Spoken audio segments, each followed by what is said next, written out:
Le Nouvel Esprit Public, Philippe Meyer, bonjour.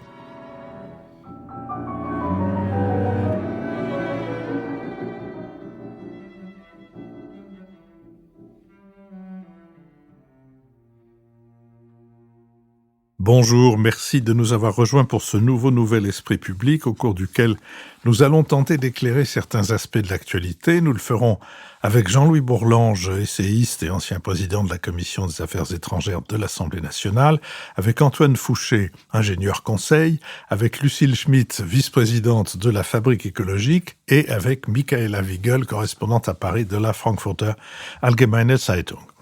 Nous sommes partenaires de l'hebdomadaire Le 1, dont le dernier numéro a pour titre « Mélenchon, rencontre avec l'homme le plus contesté de France ». Le directeur général d'Ipsos, Brice Teinturier, revient sur la dégradation de l'image de LFI et de son chef dans les sondages, tout en pointant sa puissance d'incarnation.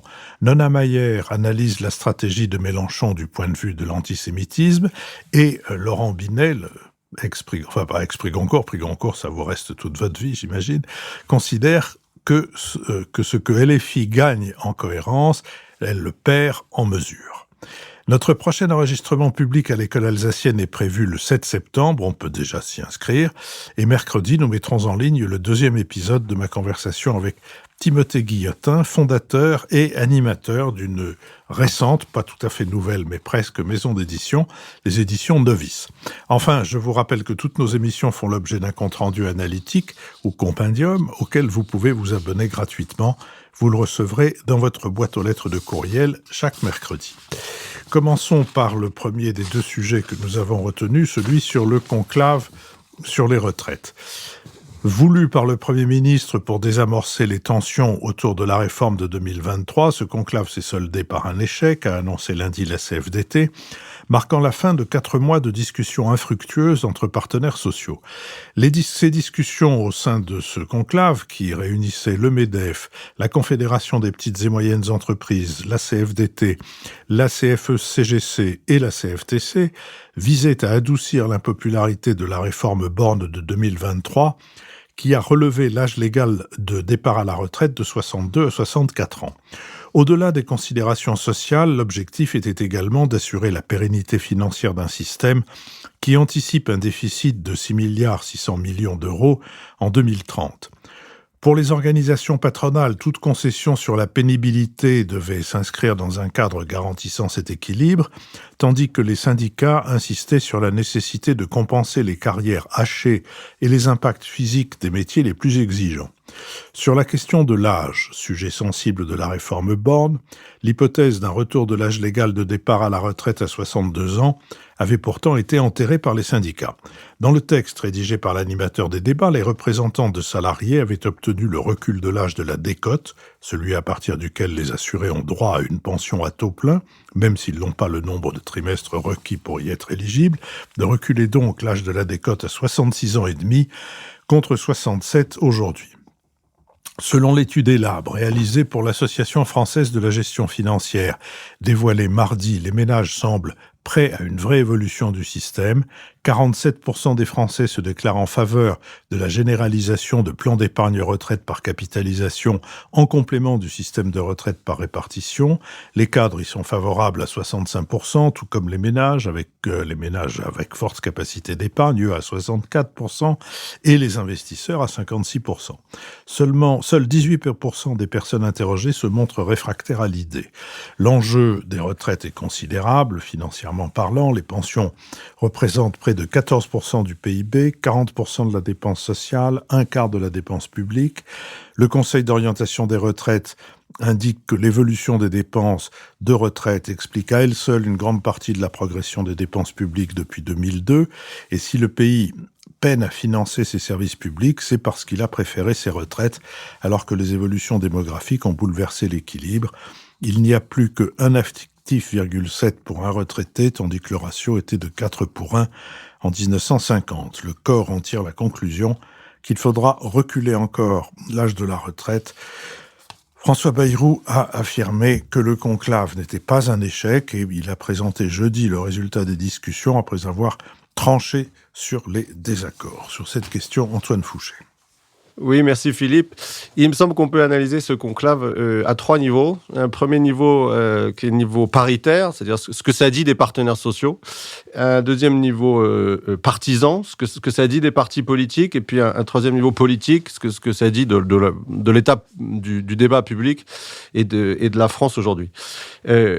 Au niveau paritaire, il me semble que, contrairement à ce que on a pu lire ici et là, on n'est pas du tout dans une rupture avec cet échec, mais dans une forme de continuité, parce que dès qu'on prend un peu de recul, ça fait 10 ans, c'est-à-dire depuis 2015, qu'il n'y a pas eu un seul accord des partenaires sociaux qui a changé substantiellement la donne pour les entreprises et les salariés de France.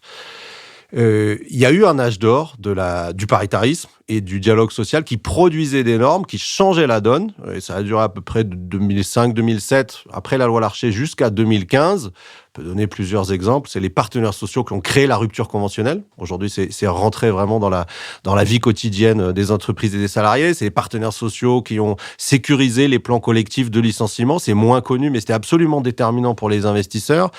C'est les partenaires sociaux qui ont étendu la mutuelle pour tous les salariés ou encore créé le compte personnel de formation. Donc, il y a vraiment eu un moment où ça valait le coup de parier sur les partenaires sociaux parce que c'est eux qui étaient le moteur de transformation sociale du pays. Et ça, c'est fini. Et c'est fini depuis 10 ans. Et je pense qu'il y a une forme d'obstination et d'aveuglement à vouloir continuer avec les partenaires sociaux dans la transformation sociale pour 2 raisons. La première, c'est que on n'a pas pris collectivement acte, c'est-à-dire ni le gouvernement ni en fait les partenaires sociaux eux-mêmes, des transformations apportées par la loi El Khomri et les ordonnances travail, qui consistaient à décentraliser en fait le dialogue social, à faire une vraie rupture historique en disant le rôle de contractualisation, il se fait pas au niveau national. Il se fait dans les entreprises et dans les branches parce que c'est là qu'on peut trouver les bonnes solutions. Et l'échec, par exemple, du conclave sur la pénibilité, me semble-t-il, c'est encore une répétition de cette erreur un peu jacobine presque des partenaires sociaux ou d'approche jacobine des partenaires sociaux qui consiste à vouloir demander à l'interpro de trouver des solutions à des problèmes sectoriels. La pénibilité, c'est un sujet dans le bâtiment, mais c'est beaucoup moins ou pas du tout le même sujet dans la banque ou dans l'assurance. Et donc, c'est aux bâtiments, aux travaux publics qu'il faut demander de régler leurs problèmes. Et en ce sens, être fidèle, me semble-t-il, à la décentralisation de la négociation posée par les ordonnances travail. Et puis, il y a une deuxième raison aussi qui fait que ça marche plus, c'est que, et contrairement aussi à ce qu'on pense, c'est que l'exécutif est faible. Or, penser que les partenaires sociaux sont forts quand l'exécutif est faible, c'est une profonde erreur d'analyse, parce que pour que les partenaires sociaux soient forts, ils ont besoin d'avoir confiance dans l'exécutif pour que leur accord soit fidèlement retranscrit. Et quand l'exécutif est faible, parce qu'il n'a pas de majorité, c'est rationnel, prudent de ne pas avoir confiance dans la transcription et donc de ne pas se mettre en risque pour l'intérêt général à la place des politiques. Et François Bayrou en a donné vraiment une illustration hier soir. C'est-à-dire quand il a dit sur la désindexation des retraites, qui est la mesure la plus puissante, et la seule mesure en fait pour retrouver l'équilibre à 2030, il a dit ça on verra. Mais s'il ne reprend pas ça, il n'y a aucun équilibre financier à 2030. Et donc, ça fait partie, c'est la partie la plus importante du point de vue de l'équilibre financier, en tout cas du point de vue patronal. Et il dit lui-même que ça, c'est pas sûr que ça sera repris. Donc, c'est rationnel de ne pas avoir confiance. Au niveau partisan, maintenant, deuxième niveau, au niveau partisan, les partis politiques, qu'est-ce que ça dit ? D'un certain point de vue, quand même, malgré l'échec, pour Bayrou, c'est un succès. Parce que le conclave a fait son job. C'est-à-dire de prolonger, de permettre d'avoir un budget, de séparer le Parti socialiste de l'autre parti de la gauche de façon à pouvoir stabiliser le Parlement et d'avoir 3 mois de plus. De ce point de vue-là, c'est réussi. Après, maintenant, tout le monde est un peu devant la vérité, c'est-à-dire que on avait demandé un peu aux partenaires sociaux d'endosser un discours de vérité que beaucoup de partis politiques ne veulent pas, c'est-à-dire d'assumer les 64 ans. Ça a arrangé le PS, ça a arrangé même en partie peut-être une partie du Rassemblement national, parce que s'il y avait eu un accord, on aurait pu dire, regardez, on peut pas revenir sur les 64 ans, même les syndicats sont d'accord avec ou prennent acte des 64 ans. Et là, comme il y a un échec, tous les partis sont placés, me semble-t-il, à nouveau devant pas tous les partis, une grande partie des partis politiques sont passés devant leur irresponsabilité totale sur la réforme des retraites et le retour à 62 ans. Et puis le dernier point très rapidement, c'est que au niveau politique, me semble-t-il, ce conclave, ça montre la déconnexion totale entre l'organisation des débats et les débats que nous avons et les vrais enjeux du pays. C'est-à-dire que si nous avions eu un conclave qui avait consisté à préparer l'avenir du pays, on aurait dû poser la bonne question, qui est comment faire en sorte pour réduire la part des retraites dans le PIB, de façon à dégager nos capacités d'investissement pour préparer l'avenir, les services publics, vous en avez parlé, l'énergie, l'éducation, les transports. Et nous avons une spécificité qui est, vous l'avez rappelé, de 14% du PIB. Ça vient du fait que nous ne travaillons pas assez et les pensions de retraite sont trop élevées. Et si on avait eu ce débat-là, on aurait pu à nouveau enclencher quelque chose d'une dynamique de redressement du pays. Au contraire, en étant concentré uniquement sur un équilibre interne au régime des retraites, sans prendre en compte la place des retraites dans l'ensemble de l'équilibre national, on a continué, me semble-t-il, à s'enfoncer dans la vase, et c'est vraiment très inquiétant pour la suite. Michaëla Wiegand. Oui, beaucoup a été dit brillamment par Antoine Fouché.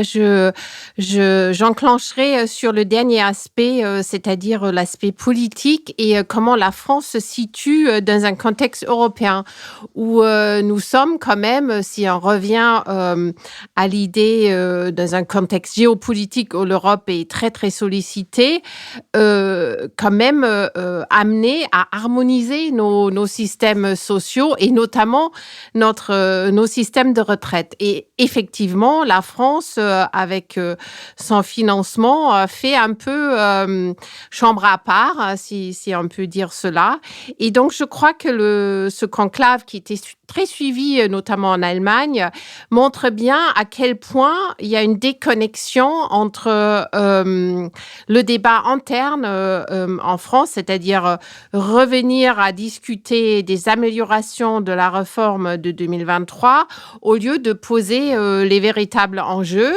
Je dis pas que tout est mieux en Allemagne, mais on discute aujourd'hui, puisqu'on a les mêmes problèmes, même si la démographie allemande est encore pire que la française, mais on a le même problème que nous n'avons pas assez d'actifs pour financer le système de retraite. Et on regarde de façon très près les possibilités de capitalisation sans casser le système qu'on a actuellement. Et deuxièmement, l'âge de la retraite qui, en Allemagne, a 67 ans et qui, on parle de l'augmenter progressivement jusqu'à 70 ans. Une mesure que le Danemark, par exemple, a déjà décidé. Et je crois... l'exemple danois est probablement plus parlant même que le débat allemand. Le Danemark a pris conscience qu'il fallait financer des dépenses militaires et qu'on ne pouvait plus se permettre de dépenser autant pour les retraites et toutes les autres dépenses sociales. Et je ne vois pas du tout de prise de conscience en France. Le conclave était en quelque sorte véritablement un conclave, c'est-à-dire il n'y avait pas de grand débat pédagogique qui était amené dans le grand public pendant ces 4 mois des négociations. Ça, je trouve, c'est vraiment dommage. C'est une occasion manquée. Et deuxièmement, il y a eu un parallèle.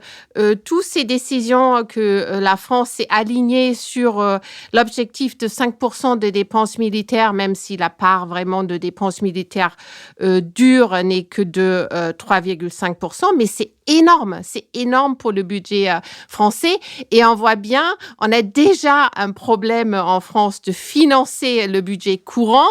On s'engage à augmenter les dépenses militaires et en même temps, on se retrouve avec un aller-retour en permanence sur un système de retraite qui devient de moins en moins finançable. Oui, le conclave, c'est le conclave, le vrai conclave, celui de Rome, c'est le conclave et les congrégations. Avant, on n'est pas tout à fait sûr que les congrégations, c'est-à-dire tous les échanges préparatoires et les réflexions, échanges sur le fond aient eu lieu. Lucille Schmid. Oui, merci Philippe. Moi, ce qui me frappe, c'est que François Bayrou, lorsqu'il avait proposé ce conclave, lorsqu'il l'avait lancé, avait parlé de démocratie sociale. Et on voit bien qu'on est dans un moment de crise démocratique importante en France, avec l'idée qu'il y a une crise de la démocratie parlementaire, une crise de l'exécutif. Et au fond, autour de ce terme de démocratie sociale, il y avait une forme d'espoir de la possibilité de refaire du commun, de pouvoir discuter, d'avoir une négociation qui soit une négociation substantielle et la possibilité de compromettre. Sachant que compromettre n'est pas être compromis. Assez vite, on a vu qu'un certain nombre d'acteurs, notamment la CGT, mais aussi une partie du patronat, refusaient en fait d'entrer dans cette logique. Et au fur et à mesure du conclave, en fait, il y a eu un resserrement en fait de ceux qui y participaient. Et ça, c'est un point intéressant parce que par rapport à ce que disait Antoine Fouché, moi, je pense qu'il y a eu aussi dans cet exercice ceux qui jouaient le jeu. Alors, est-ce que c'était en apparence et est-ce que ça voulait dire qu'il n'y avait pas suffisamment de contenu? Peut-être, mais en tout cas, il jouait le jeu de la méthode et cette question d'espoir autour de la démocratie sociale, c'était quelque chose à mettre au crédit de ceux qui y participaient et aussi au crédit du Premier ministre, de François Bayrou. Que s'est-il passé au fur et à mesure de l'exercice, 4 mois, 5 mois, etc. D'abord, sur le plan de la méthode, l'aspect paritaire et le fait que le négociateur, la personne qui était chargée d'être médiateur entre le patronat et les syndicats, Jean-Jacques Marette, qui est quelqu'un d'extrêmement compétent et qui a apporté de manière assez substantielle, aidé par l'administration, des contenus et qui a répondu au fur et à mesure des questions et des demandes d'approfondissement qui étaient portées par le partenaire. Redites qui est Jean-Jacques Marette. Jean-Jacques Marette, ancien directeur de l'Agirc Arco, à la retraite et qui est quelqu'un d'extrêmement compétent sur ces enjeux, avec de la technicité et qui s'est appuyé sur l'administration sociale. Et ça permettait d'avoir donc cette espèce d'élément de contenu. C'était le médiateur, c'est ça que la question. Ah, d'accord, oui. Le médiateur. L'organisation. Je ne dirais pas le médiateur, plutôt quelqu'un qui était chargé de répondre aux questions techniques qui pouvaient se poser au fur et à mesure des deux côtés et au fond de permettre d'avancer par rapport aux positions des uns et des autres. Ça me semble être un point intéressant. Et donc, une espèce de caractère méthodologique de la démocratie sociale qui est assez nouveau en France. Peut-être pas nouveau en Allemagne, mais assez nouveau en France. Et donc, par rapport à ça, ce qui était intéressant, c'est qu'il y avait de la substance. Et par rapport à ce que disait Antoine Fouché, on était hors des postures, en fait, qui sont défendues, par exemple, par les partis politiques ou qui ont pu être défendues par certains syndicats. Donc, à partir de là, pour moi, il y avait une forme d'espoir. Et le fait qu'on ait pu laisser de côté, ça c'est François Bayrou qui a créé ça, la question de la mesure d'âge et qu'on reste sur l'idée des 64 ans était aussi un élément intéressant, qui était une manière, au fond, de se mettre face à la responsabilité financière, d'arriver à l'équilibre en 2030 du régime des retraites. Qu'est-ce qui s'est passé? Au fur et à mesure, on s'est aperçu que le patronat, en fait, était plutôt là pour jouer la montre et, comme le disait Antoine Fouché, avait peur de revenir, au fond, devant ses membres, avec l'idée que s'il n'y avait pas un exécutif suffisamment fort, au fond, la transcription parlementaire n'allait pas refléter ce qu'aurait pu être un accord et que les partenaires sociaux auraient pris leurs responsabilités, mais se seraient retrouvés peut-être minorisés par rapport à leurs membres et ensuite peut-être battus, au fond, dans les mesures parlementaires. Et ça, c'est intéressant, c'est-à-dire que ça montre que du côté de ceux qui sont au Parlement, le fait de jouer les postures dans la perspective de 2027 l'emporte sur la possibilité de la responsabilité financière et sociale. Pourquoi est-ce que je dis ça? Parce que, par exemple, lorsque la CFDT, lorsque la CFTC défendent l'idée d'abaisser l'âge auquel on peut avoir un taux plein, même si on n'a pas suffisamment cotisé, lorsque on défend l'idée d'augmenter la retraite des femmes, lorsqu'on défend l'idée de la pénibilité, peut-être qu'il faut décentraliser, mais en tout cas donner à la question de la pénibilité et de l'usure une importance symbolique et la mettre dans le débat public, c'est important parce que ça met dans le débat public la question des inégalités face à l'espérance de vie, face au métier qu'on a exercé par rapport au sens du travail. Donc moi, je regrette énormément ce qui s'est passé et je voudrais terminer en disant une chose, c'est que le fait que le Parti socialiste ait immédiatement, mécaniquement, sortant de son congrès, déposé une motion de censure différente de celle de LFI, des écologistes et du Parti communiste, mais qui en fait consiste à dire « je reprends des postures et je recède d'une manière pavlovienne au fait de dire que je ne suis pas capable de porter des propositions alternatives », c'est un problème et c'est très mauvais pour l'ensemble de la gauche et la question de la gauche du gouvernement, alors même qu'on se prépare à des échéances électorales très importantes. Jean-Louis Bourlange. Oui, moi je reprendrais volontiers le plan d'Antoine Fouché que je trouvais extrêmement éclairant. Je le prendrais à l'envers sur ce que ça nous dit de la France, ce que ça nous dit des partis, ce que ça nous dit des syndicats. Ce que ça nous dit de la France, c'est quand même quelque chose, et des Français, c'est quand même quelque chose, à mon avis, de très profond, de très grave, mais c'est un élément dans une évolution de très longue durée, c'est-à-dire l'incapacité profonde du pays à remettre en cause la loi du genre, la loi économique qui était celle des 30 Glorieuses. Ça fait une éternité que c'est fini, mais on n'a absolument jamais tiré les conséquences des 30 Glorieuses, et notamment, on ne tire pas les conséquences du fait que la conjoncture économique mondiale, les mutations technologiques, les responsabilités géopolitiques qui sont les nôtres, obligent effectivement à un effort appelons ça d'austérité, de rigueur, enfin, et qui peut prendre des formes extrêmement différentes, mais qui n'est vraiment pas du tout assumé. D'ailleurs, le livre d'Antoine l'avait très bien montré. Disons, le travail, ça payait, mais ça paye plus. Enfin, ou ça paye moins. Donc, l'horizon de dépassement de la vie immédiate n'est plus envisagé réellement par la politique. Ça fait penser à la caricature avant la Révolution française, Calonne, qui cherchait de l'argent, qui était ministre des Finances, enfin, surintendant des Finances de Louis XVI, avait réuni l'Assemblée des notables. Il y avait une caricature célèbre, on voyait Calonne qui disait à tous les notables, qui étaient des volailles, en fait, présentés comme des volailles, « À quelle sauce voulez-vous être mangés ?» Et les volailles répondaient « Nous ne voulons pas être mangés du tout ». Et Calonne disait « Vous sortez de la question ». Et je pense qu'on en est là. C'est que, de toute manière, il y a un effort d'ajustement qui peut être inéquitable, équitable, consenti par les uns, par les autres, mais qui est globalement refusé sous toutes ses formes, d'où la difficulté incroyable d'avoir des réformes de retraite, les réformes de retraite successives. Rocard avait dit que ça pouvait faire sauter les gouvernements pendant 30 ans, etc. Il avait raison. Donc on est dans cette situation et c'est extrêmement difficile, et pour les hommes politiques et pour les syndicats, de gérer ça. Alors ça nous dit, et ça on n'en sort pas. On n'en sort pas, on n'arrive pas. Il suffit de voir le débat politique depuis la dissolution, c'est caricatural.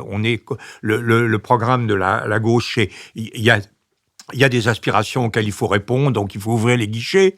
On n'a pas d'argent, mais enfin, peu importe. Bon, et l'extrême droite est une extrême droite en général. L'extrême droite est autoritaire, mais elle est pour la rigueur. Elle est du beurre et des armes, ou des armes, c'est les armes, etc. Là, pas du tout. C'est retraite. Ils évoluent très lentement vers autre chose, mais c'est ça. Ensuite, les partis politiques. Alors, les partis politiques, ils sont tétanisés par ça. Ils n'arrivent absolument pas. On dit c'est la faute des partis politiques, ça fait un peu rigoler. Les partis politiques, ils sont élus, les élus sont élus par des gens, et des gens qui ne veulent pas ça, et donc alors le Parti socialiste de ce point de vue-là est caricatural, mais c'est une caricature de tout le monde. Et en réalité, ce que pourrait présenter le pouvoir politique, c'est effectivement un effort d'ajustement global, et puis de réfléchir à l'équité. Bon, ça n'entre pas dans la sphère du Palais Bourbon, qui donne quand même un spectacle absolument effrayant ces derniers mois. Donc on est dans une situation de très profond blocage. Du coup, le Premier ministre dit on va s'en remettre aux acteurs sociaux, ce qui détend l'atmosphère, ce qui n'est pas idiot du tout, mais ce qui pose deux problèmes. Le premier problème, c'est que les acteurs sociaux, ils sont faits pour défendre les intérêts des gens, ils sont pas faits pour enregistrer des sacrifices. À la limite, ils ont un rôle très important, qui est de savoir comment on équilibre les sacrifices, sur qui on les fait porter. Là, mais il faut admettre au principe que, de toute manière, il y a un problème global de financement. Et alors, je suis tout à fait d'accord avec ce que dit Antoine Fouché, et d'ailleurs ce que dit Gilles Berset également sur la négociation par branche. Gilles Berset, président du corps, qui est un ancien sédétiste tout à fait conscient, mais très très responsable, et qui dit il faut sans doute aller même au-delà des 64 ans, 65 ans, mais la pénibilité, ça doit se négocier à travers les branches, parce que c'est là que ça se passe. Mais donc, il y a cette difficulté. On demande à des gens de faire un sacrifice. Alors, on voit effectivement que Berger, qui a eu une attitude, à mon avis, très profondément irresponsable d'un bout à l'autre de cette affaire, avait une cote magnifique et dépassé Martinez, et que maintenant, il a été remplacé par quelqu'un pour lequel j'ai une grande estime, et qui est Madame Léon. On voit que Madame Léon, elle est raisonnable, elle essaie de faire des choses, et sa cote baisse dans les sondages, dans l'opinion, par rapport à celle de Madame Binet. C'est donc très, très intéressant de savoir que quand vous éloignez de vos bases, vous êtes en difficulté. Et la dernière difficulté, c'est qu'en réalité, c'est pas un problème syndicale, c'est pas simplement un problème d'équilibre du régime des retraites, ça doit être mis en perspective dans la question globale du taux d'activité, du niveau d'activité des Français, qui est quand même l'insuffisance de cette activité est quand même la cause profonde des déficits budgétaires, des déficits des régimes sociaux, des déficits budgétaires et aussi des déficits commerciaux, de la balance commerciale de la France. Et ça, c'est un problème qui devrait revenir au gouvernement et qui devrait revenir à l'Assemblée nationale. Donc, c'est un jeu terrifiant et je dois dire, très inquiet. Je crois que là-dedans, les acteurs qui ont très peu de cartes en main, le Premier ministre a très peu de cartes en main, les partenaires sociaux ont très peu de cartes en main compte tenu de leur base, font à peu près ce qu'ils peuvent, ils touillent, mais le résultat est évidemment pas du tout à la hauteur des besoins du pays. Antoine Fouché. Peut-être 2 points complémentaires qui sur comme vient de le dire Jean-Louis, notre aveuglement collectif par rapport à ce problème-là et notre incapacité en fait à discuter de façon lucide et d'avoir un débat soit dans le pays, soit au niveau de la représentation nationale, du Parlement, sur ces enjeux-là. C'est l'argument qui a été avancé pour, à un moment donné, et François Bayrou, jeudi, l'a évoqué en pointillé, l'argument qui a été avancé pour confier non seulement le régime complémentaire de retraite, qui gère déjà les partenaires sociaux, mais aussi le régime général. Et l'argument qu'il y avait derrière ça, c'était de dire les partenaires sociaux, dans le régime complémentaire, désindexent les retraites, et personne ne l'a vu, et ça s'est fait. Et donc, il faut leur confier aussi le régime général, parce que personne ne va le voir, et donc ça va être efficace, alors que quand ça passe par le Parlement et que c'est transparent, il y a une mobilisation de la population. Mais me semble-t-il, je comprends cet argument-là, mais c'est un argument tellement français au mauvais sens du terme. C'est rocardien comme argument. Rocard disait ça.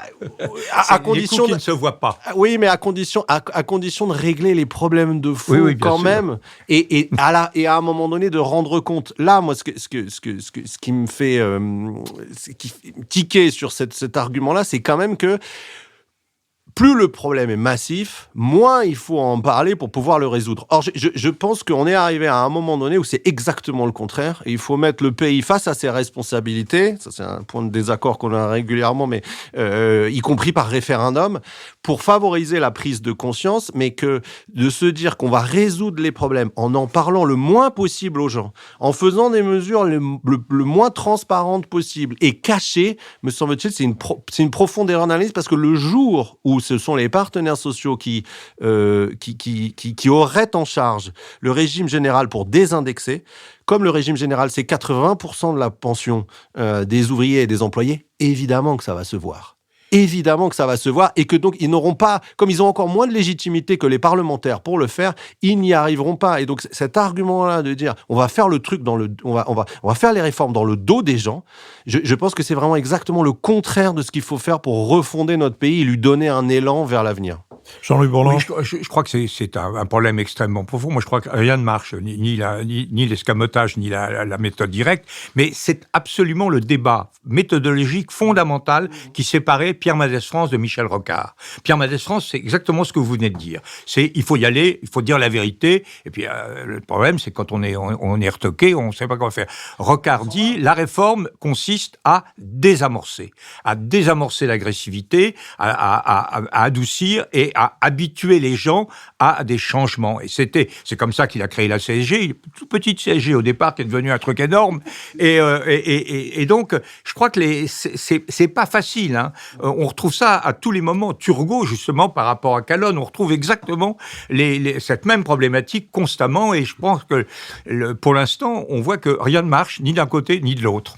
N'oublions pas que Michel Rocard était un disciple de Michel Crozier, que d'ailleurs la femme de Michel Rocard, Michel Legendre, était une collaboratrice depuis le début de Michel Crozier, lequel avait en 79 publié un ouvrage intitulé « On ne change pas une société par décret ». Passons, s'il vous plaît, à notre deuxième sujet, la guerre entre on ne sait plus très bien qui d'ailleurs, entre les USA et l'Iran, entre Israël et l'Iran, entre les USA et Israël et l'Iran. En tout cas, l'attaque américaine menée dans la nuit de samedi à dimanche dernier sur l'Iran a été intentionnellement limitée à des cibles nucléaires et ne visait pas un changement de régime, a déclaré dimanche le Pentagone. Avec l'opération Midnight Hammer, le marteau de minuit, Donald Trump a exploré Donald Trump a exploité une fenêtre d'opportunité après qu'Israël a presque réduit à néant les alliés régionaux de l'Iran, le Hamas, le Hezbollah, puis les défenses iraniennes. Dimanche, le président américain a annoncé que les 3 sites de Natanz, de Fordo et d'Ispahan avaient été totalement anéantis, affirmation difficile à confirmer, les cibles étant souterraines. Le général Dan Kane, chef d'état-major des armées américaines, s'est montré plus prudent, comme le vice-président Vance. Selon les premières évaluations du champ de bataille, a dit le soldat, les sites visés ont subi de sévères dommages et destructions.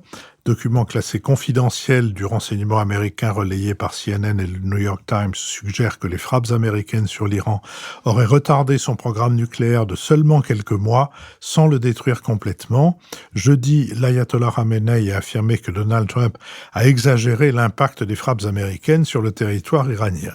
En représailles, lundi, l'Iran a attaqué la base aérienne américaine d'Al-Udeid au Qatar. 13 missiles ont été interceptés sans difficulté selon l'armée, tandis qu'un autre s'écrasait sans dégâts. Pour Téhéran, la priorité était retrouver les voies de la négociation afin de sauver le régime, estime Bernard Hourcade, spécialiste de la République islamique. Via le Qatar et probablement Oman, Téhéran avait averti les États-Unis de ces tirs de missiles contre la base aérienne américaine afin qu'il n'y ait pas de victimes, ce qui fut le cas. Mardi, Israël et l'Iran ont déclaré accepter l'initiative américaine de cesser le feu, tandis que les membres de l'administration Trump revendiquent une réussite totale. Les questions s'accumulent sur le sort de quelques 400 kilos d'uranium hautement enrichi dont disposait l'Iran. Cette question sera d'ailleurs au centre des négociations qui devraient s'ouvrir prochainement entre l'Iran et les Occidentaux via l'Agence internationale de l'énergie atomique, dans l'espoir de tourner durablement la page de la guerre. Sur cette question, Michaela Wiegel. Oui, je crois pour tirer des conclusions du résultat de cette guerre de 12 jours, il est bon de se rappeler cette fameuse question de Henry Kissinger à Zhou Enlai, dont il savait, le président chinois, qu'il avait étudié en France, quand il lui a demandé comment il jugeait la Révolution française. Et la réponse de Zhou Enlai était « Il est trop tôt pour le savoir ». Alors, on a appris après qu'en plus, c'était un malentendu parce qu'il pensait que Kissinger parlait de mai 68. Mais en tous les cas, il est trop tôt pour le savoir. Je pense que c'est probablement la conclusion qu'on peut tirer. Alors, j'avais envie de regarder 3 aspects, c'est-à-dire l'aspect États-Unis, Israël et l'Union européenne. Pour les États-Unis, alors je crois que ça nous a éclairé sur un malentendu.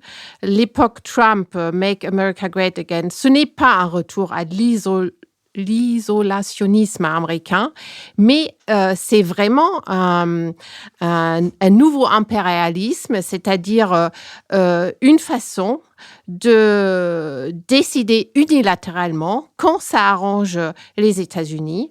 Et on a bien vu lors du sommet de l'OTAN que effectivement aujourd'hui même le secrétaire général de l'OTAN appelle Trump Daddy lui, il avait expliqué que l'Iran et Israël, c'était comme des enfants sur une cour de récréation qu'il fallait à un moment donné, qui se battaient et qu'il fallait à un moment donné que le père décide de les séparer. Donc, on voit une démarche américaine qui est non concertée avec les Européens, ni avec les Britanniques, ni avec la France. Et on voit deuxièmement une utilisation des moyens qu'a aucun autre pays, ces bombes qui peuvent faire des dégâts en profondeur, mais en même temps, on ne connaît pas les résultats. On a eu des premiers rapports des services de renseignement qui laissait entendre que probablement les objectifs n'étaient pas atteints, mais on n'en sait pas plus parce qu'on n'a personne sur place et tout ce que dit l'Iran, ça peut être aussi de la propagande. Et on a aussi constaté que les Américains désormais ne partagent plus aucun renseignement avec nous, c'est-à-dire on ne savait même pas avant cette intervention à quel niveau le programme de bombes nucléaires des Iraniens avait avancé et rendait nécessaire cette intervention.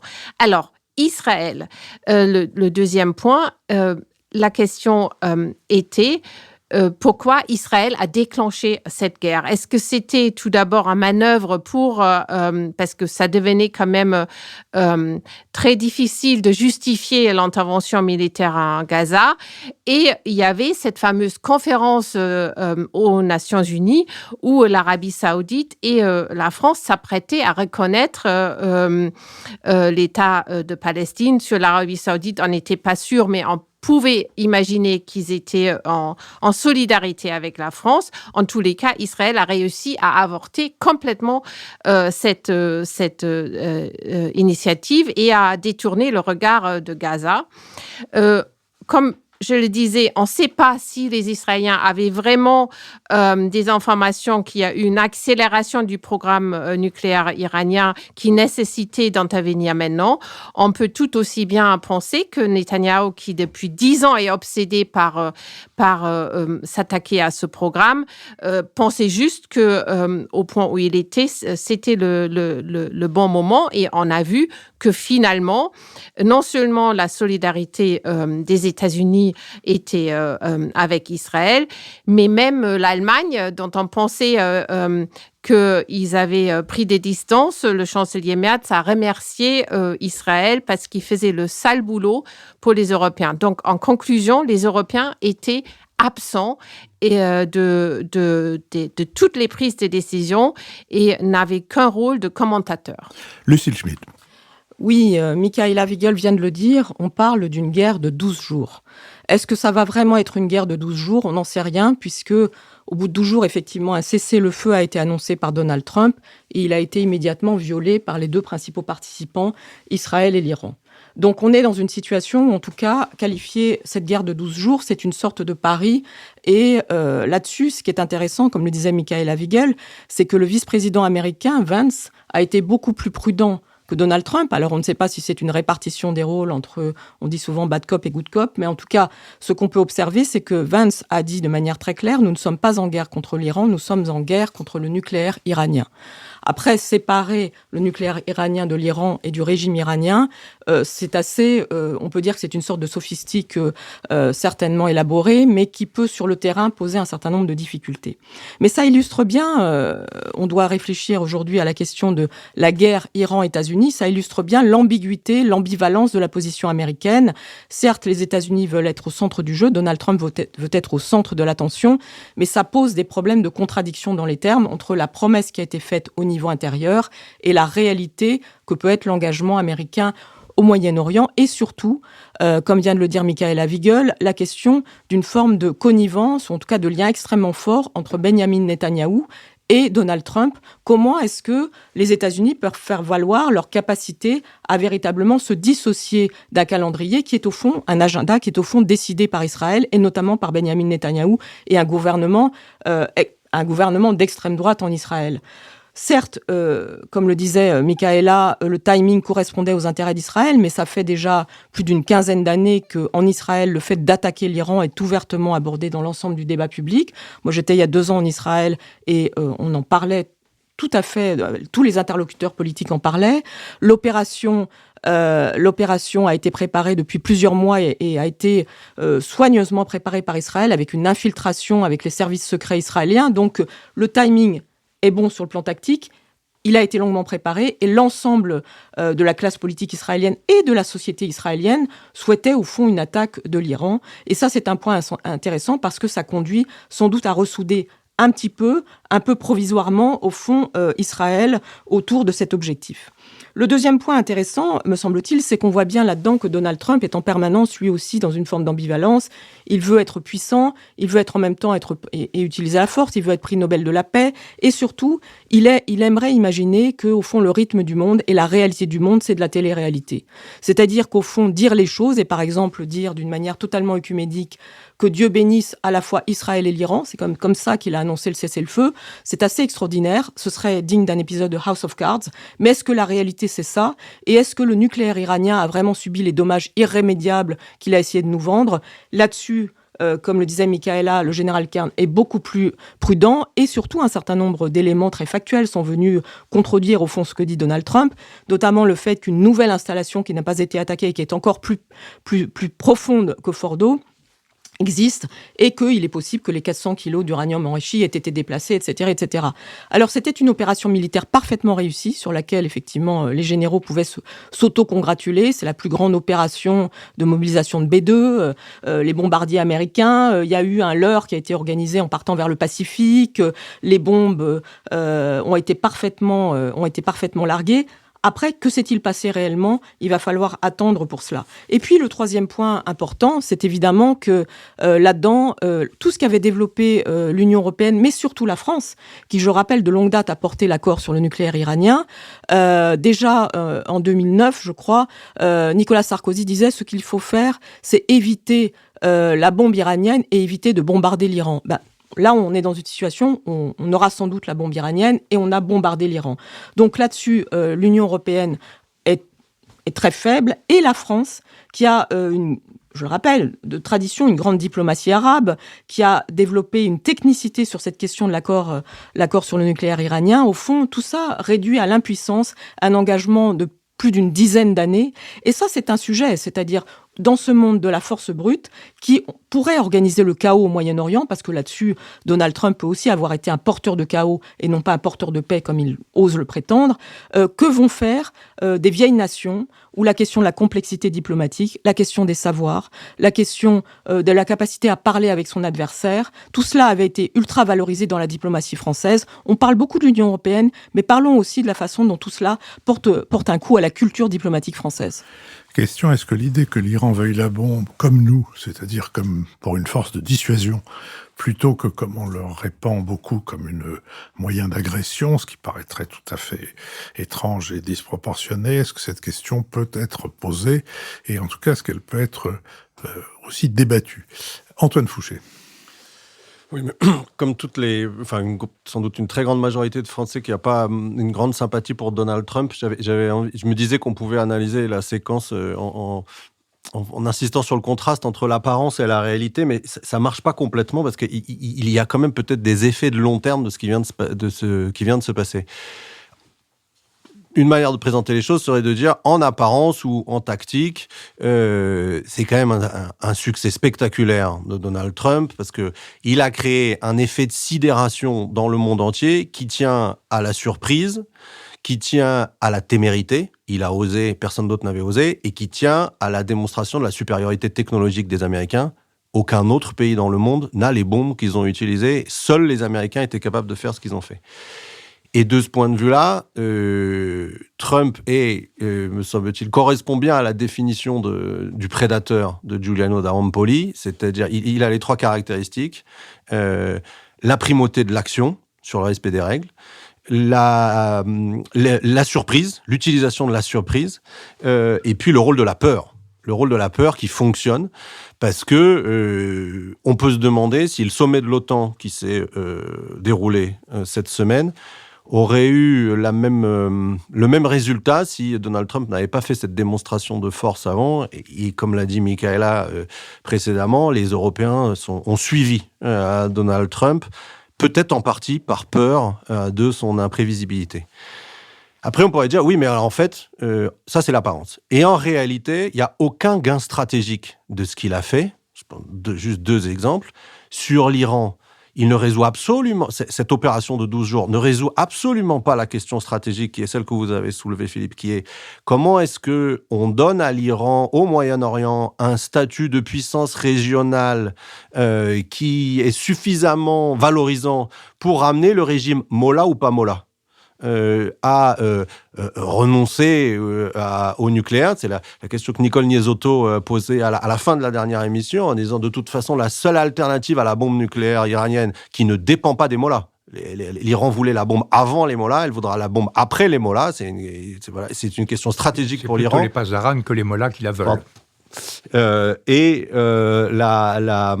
donc on aura cette question-là. L'intervention de Donald Trump au mieux fait gagner quelques mois ou années, mais ne résout absolument pas la question stratégique. Et de ce point de vue-là, est un échec stratégique. Et pareil, Michaela et Lucille l'ont dit avant sur la question israélienne.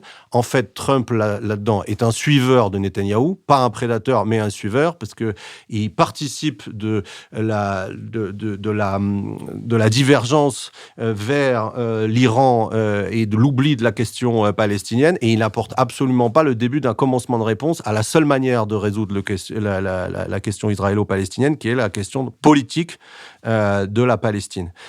Mais en fait, et j'en terminerai par là, cette grille d'analyse apparence-réalité ne fonctionne quand même pas complètement, et ça me coûte un peu de le dire, parce que on peut se demander si l'effet de surprise et de sidération que l'opération de Trump a jeté dans le monde ne va pas avoir un effet stratégique et sur la Russie et sur la Chine.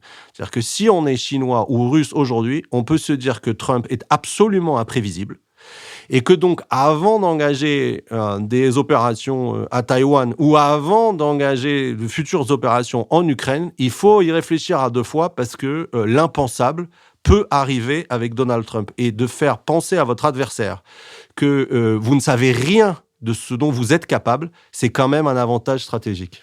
Jean-Louis Bourlanges. Oui, moi je ne crois pas du tout à cette thèse de l'imprévisibilité. Je trouve que la seule chose qui crée un effet de surprise, c'est le raccourcissement du délai. Parce que on avait par exemple une réunion autour de Jean-Claude Casanova quelques jours avant, tout le monde était d'accord pour dire que l'option la plus vraisemblable, c'était ce que Poutine appellerait une opération spéciale, c'est-à-dire ce qui s'est fait, une destruction en quelques minutes ou en quelques heures au plus des sites contestés, un repli et un arrêt des hostilités. Simplement, ce qui a été...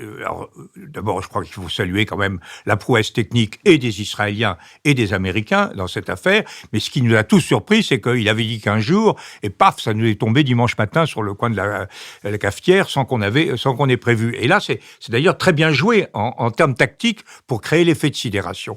Alors, sur le fond, on peut analyser cette affaire, à mon avis, de trois façons.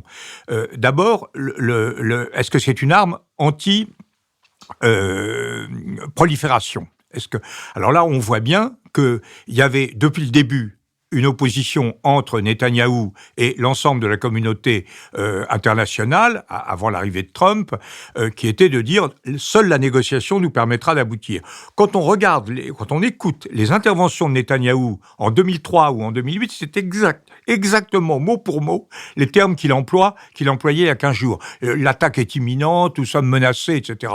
Moi, je me permets d'en douter. Quand on a 200 ogives nucléaires qu'on peut détruire, l'Iran, du premier jusqu'au dernier Iranien, on est quand même dans une situation de dissuasion assez efficace. Mais enfin, c'était l'idée. Il s'est opposé à Obama quand Obama a signé les accords de Vienne. Il a obtenu de Trump qu'il se dégage des accords de Vienne lors de son premier mandat. Et là, il a forcé la main, je crois qu'on va revenir là-dessus, mais il a forcé la main Bon, maintenant, le résultat, c'est ce que vous dites. Il est clair, il suffit d'entendre, plus on s'éloigne du bureau ovale, plus on a des appréciations nuancées. Évidemment, le ministre, le secrétaire à la Défense, totalement trumpiste, le chef d'état-major, qui est soucieux de sa réputation professionnelle, est beaucoup plus prudent. Et quant à la presse, qui est traitée de pourriture par monsieur le président Trump, elle est carrément sceptique. L'arme nucléaire, c'est un vieux truc. c'est une technologie qui a été inventée dans la première moitié du XXe siècle, qui n'est pas à la portée de toutes les bourses, reconnaissons-le, mais qui est quand même assez largement démocratisée, sous des formes différentes, et il est assez évident que, alors, je ne sais pas où seront passés les kilos d'uranium, etc., mais que ça n'est fondamentalement qu'une interruption. Et que face à cela, un observateur disait, je crois qu'il avait raison, on ne savait pas si les Iraniens voulaient faire la bombe, mais maintenant on sait qu'ils vont la faire, parce qu'ils ont compris que c'était quand même un instrument de survie tout à fait important. Donc on est dans une situation, de ce point de vue-là, où rien n'a durablement progressé. C'est le scénario de la guerre sans fin. Si on continue comme ça, il faudra recommencer. Le deuxième critère, c'était l'ébranlement, le renversement du régime iranien. Alors on dit maintenant, ce n'est pas du tout ce qu'on voulait. En tout cas, c'est ce qu'ils disaient, et aux États-Unis et en Israël. Et là, c'était absurde. C'était absurde parce que on peut pas renverser un régime avec des attaques aériennes limitées en temps, c'est absolument impossible. Ce qu'on peut faire peut-être, c'est une désorganisation totale du système et peut-être une guerre civile, compte tenu de la fragmentation complète de la société iranienne. Mais alors là, c'est très grave, parce que dans une guerre civile, avec des gens qui sont câblés comme les mollahs, qui sont pas tout à fait, ils voient pas tout à fait la vie comme nous, hein, il faut bien se mettre ça dans la tête. Vous avez une attitude de desperados qui peut se développer et là qui pourrait produire des effets. Et là, on a eu plutôt un réflexe. Même la diaspora de la résistance iranienne en France, etc., était sensible à l'humiliation. Troisième, donc je crois que là, c'est un échec. Troisièmement, sur le plan des politiciens, alors Netanyahou, carton plein. C'est un succès absolu. C'est le Bismarck il est intervenu. Il a cassé l'opération franco-britannique sur la Palestine. Il a cassé les négociations telles qu'elles se développaient. Il a cassé l'opération de la Knesset contre lui et il s'est mis en position d'invulnérabilité. Trump, je finis sur les Européens en un mot. Trump, on voit bien ce qu'il en est. Il a été manipulé dans la fameuse distinction de Michel Tournier entre les Augustes et les clowns blancs. Hein. Michel Tournier dit que toute couple politique ressemble à ça. L'Auguste, c'est Trump, et le clown blanc qui manipule tout le monde, c'est Netanyahou. D'où l'insistance à humilier maintenant Netanyahou, à dire que c'est fini, à essayer de sauver ce qui reste de son espérance de prix Nobel de la paix, et donc d'essayer de clore ça. C'est assez pathétique. Le troisième, c'est les Européens. Et alors là, c'est vraiment lamentable. La lamentabilité, si je puis parler, pour parler un peu comme Ségolène Royal, la lamentabilité de cette affaire, c'est quand même la lettre absolument hallucinante de flagornerie du secrétaire général de l'OTAN, qui est une humiliation collective. Je mets à part Merckx, Michaela, parce que Merckx, il s'était distancié sur Gaza et il pouvait pas aller très loin, compte tenu du passé allemand, de la volonté de coller à Israël. S'il y avait une menace existentielle, il fallait qu'il recolle à Israël. Donc je comprends sa démarche. Mais les autres, les Européens, c'est une affaire entendue. Leur lamentabilité est considérée comme acquise. Michaela Wiegand. Oui, je voulais revenir à la question de Philippe sur la sanctuarisation de l'Iran par une bombe nucléaire de dissuasion.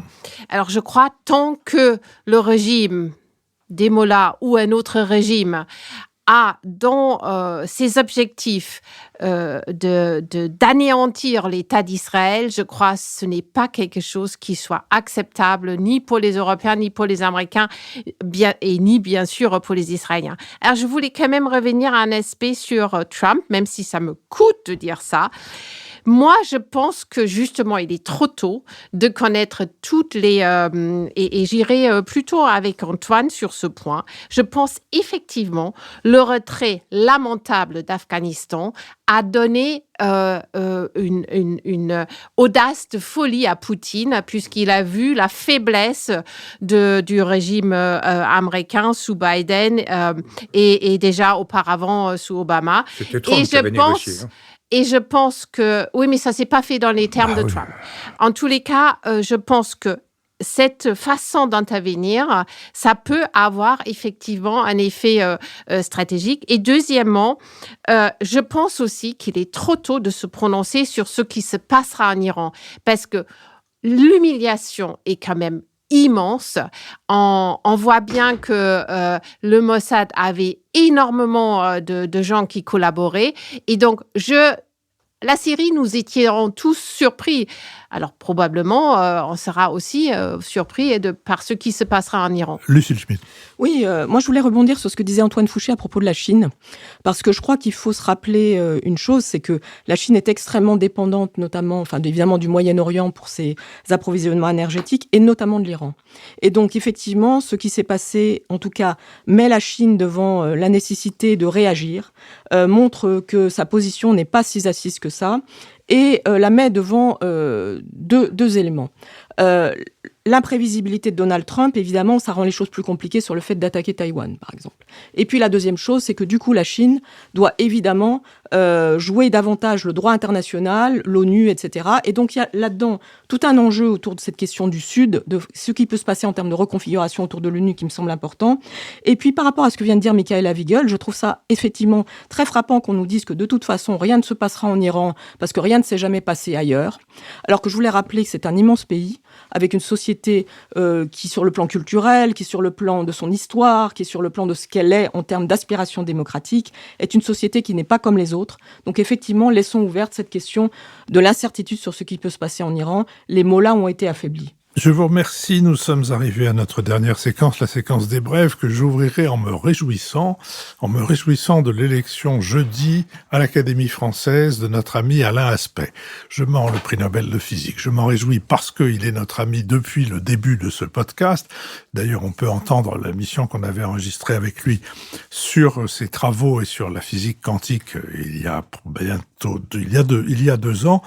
Je m'en réjouis aussi parce que c'est un homme qui a une sorte de passion de la découverte qui est très impressionnante, et je m'en réjouis enfin parce que ça devrait l'aider dans sa défense du Palais de la Découverte, du planétarium, qui est en train d'être progressivement dans la réouverture dans ces lieux qui sont ceux du Grand Palais, et si repoussée qu'on finit par croire qu'elle n'aura jamais lieu, et pour laquelle la ministre de la Culture semble n'avoir absolument aucune idée de la manière dont le planétarium et le Palais de la Découverte a pu aider à éveiller l'intérêt pour les sciences dans les toutes jeunes classes.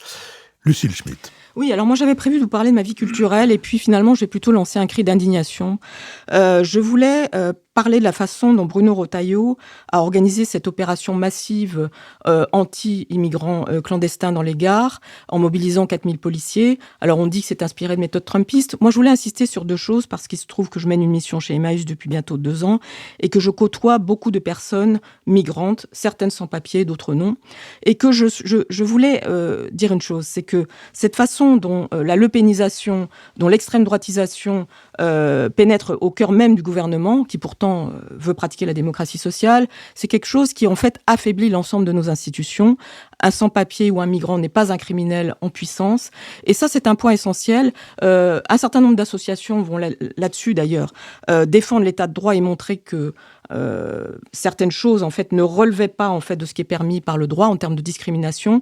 Il me semble que nous devons collectivement penser que défendre l'état de droit, défendre la démocratie et défendre le droit des personnes qui ont des difficultés à accéder à leurs droits, ça fait partie aussi de la façon dont la France peut être une démocratie. Et c'était mon cri d'indignation. J'y tiens beaucoup. J'espère que d'autres le partageront. Michaela Wiegel. Inspirée par l'enthousiasme de Nicole Gnotto, j'ai lu à mon tour les livres de la présidente de l'Assemblée à ma place.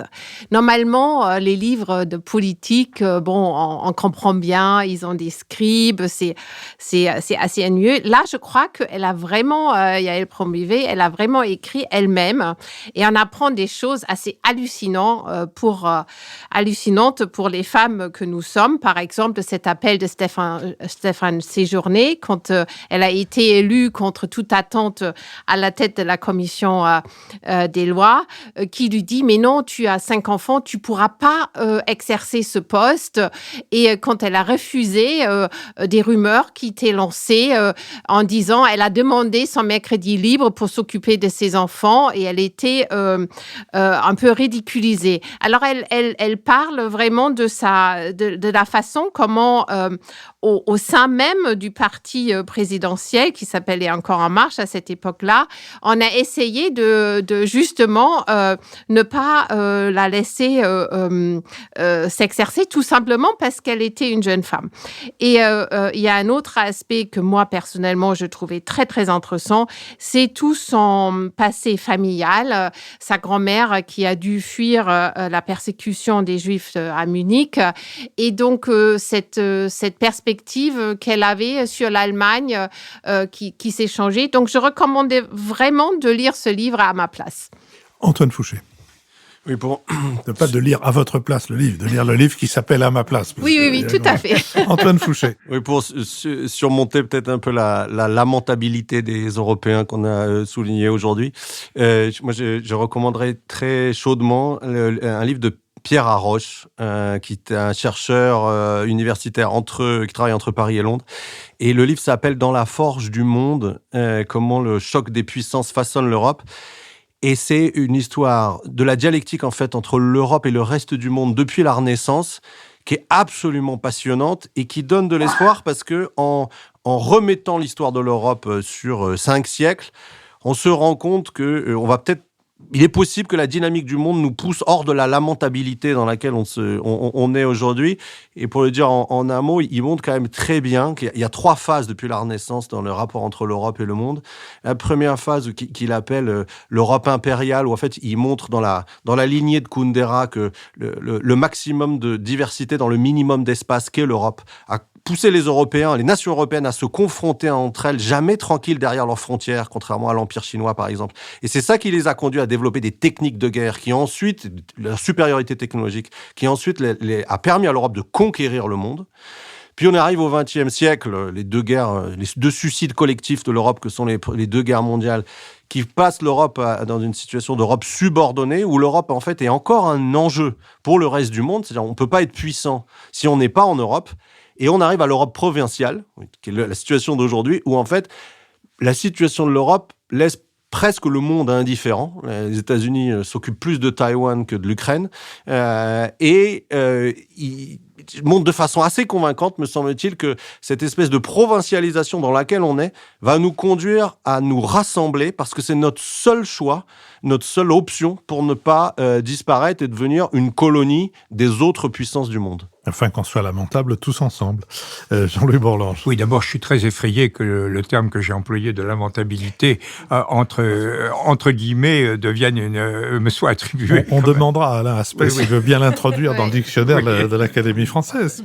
Moi, je voudrais faire juste un commentaire très, très simple sur un agacement que j'ai ressenti à plusieurs reprises, et notamment vendredi matin, quand j'entends toujours des chefs d'entreprise, en l'occurrence un chef d'entreprise tout à fait remarquable, qui est le président de Saint-Gobain, dire les hommes politiques ne sont pas sérieux, ils ne savent pas diriger le pays, il faut prendre modèle sur les chefs d'entreprise. J'en ai par-dessus la tête de ce discours. Je ne dis pas que les dirigeants publics français soient bons, loin de là. Ils sont impuissants, ils sont incapables d'orienter le mouvement, mais c'est pas pour rien.